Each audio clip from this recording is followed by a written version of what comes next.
Good day, ma'am. This is our COVID app, functional COVID app.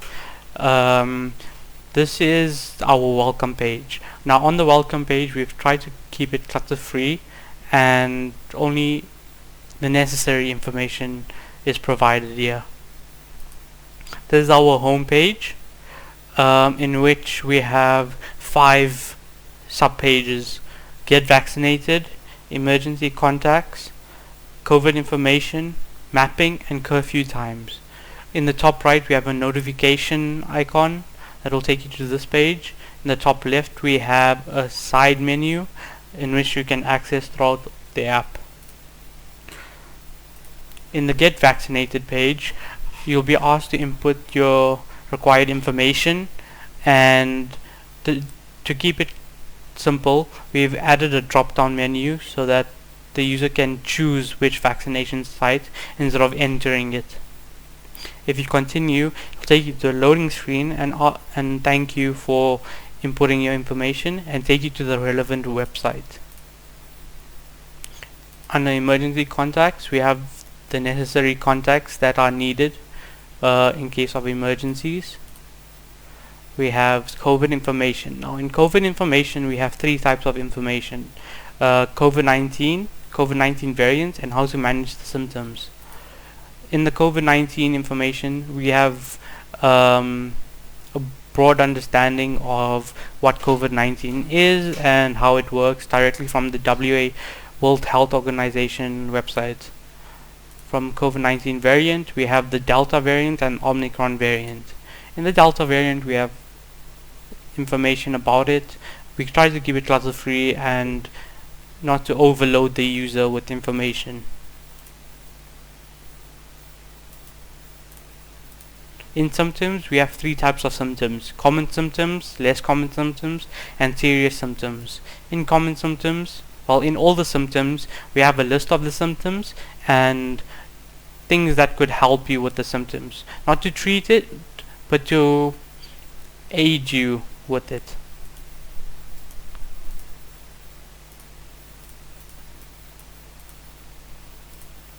Then we have the mapping. In this map, it will highlight the COVID infected areas, high COVID infected areas, and show you where about you are, and in notifications it will notify you how many infected cases there are in your area. Under curfew times, we have the list of curfew timings, we have what area you're in, and check what stage you're at in this current moment in time. Now, for our Norman's rules, we have visibility, because the interface is user friendly and the user will understand what their options are and how to access them. We included only the necessary options due to the limited space on a mobile screen. Then we have affordance. In affordance, as the user will understand how to use the app just by looking at it. The icons and headings for each icon make it intuitive enough for users to understand and how to access the desired information. Then we have constraints. When the user selects Get Vaccinated page, the user is restricted to only add numbers for the ID number, letters for the full name, and a drop-down list for the vaccination site. Consistency. The user will pick up a theme for this app with the same logos, allowing them to navigate through different pages with labels.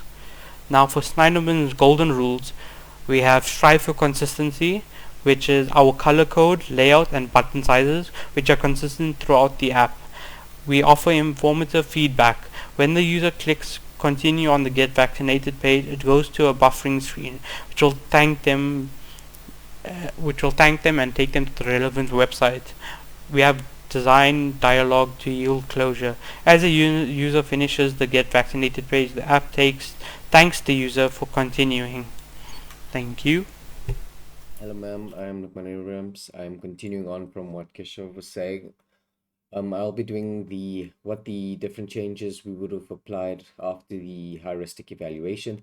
So first of all, we realized that there was a lack of progress, like telling the user the progress of the system, for example, loading screens and things. The only loading screen we do have is on the Get Vaccinated page after you click continue. This is the only loading screen. We noticed that we might need to add additional form of progression that the user can see. For example, if pages took too long to load, they would need a specific loading screen that the user can see to tell the status. Also, we notice that the having a sidebar menu is good for keeping less icons on the screen, yes, but also it does. If you were on another page that doesn't have any of the icons at all, the only you'd have to click on this icon to view the options that you'd have. The user doesn't know what their options are and the features are just by looking at the screen. They so changing the side menu into a bottom menu with icons at the bottom constantly on every page, constantly reminding the user of the different features of the application would be a good idea to apply in future. Then also we also realized there was a lack of error messages to tell the user what went wrong in the application and how to fix it. So that's also one thing we'll need to add. We'll need to add error messages to help the user understand the errors that they are having and how to fix it. Then last but not least, when it comes to information, we do have the buttons that give different sections of information about COVID-19. However, users might not be able to find the exact information they need. Therefore, adding maybe a search bar that would search keywords that the user needs and go directly to where that keyword is spotted to help the user find exactly what they're looking for.